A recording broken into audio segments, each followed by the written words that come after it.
গরুগুলো এইভাবে রাখা হয় অনেক সুন্দরভাবে। দেখেন অনেক বাছুর।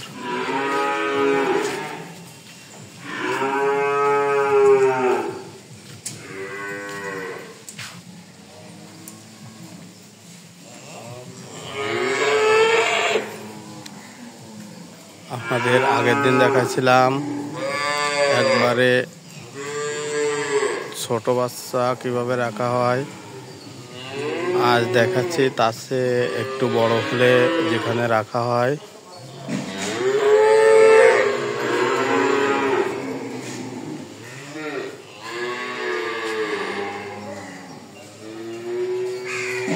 এগুলোর বয়স 1 মাস।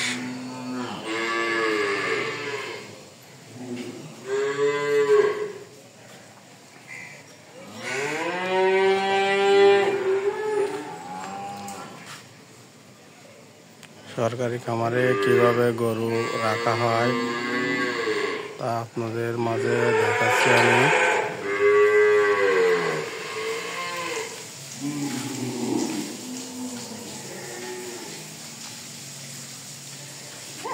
এরপরে দেখাবো 1.5 মাসের বাচ্চা কোন জায়গায় রাখা হয় বা কিভাবে রাখা হয়।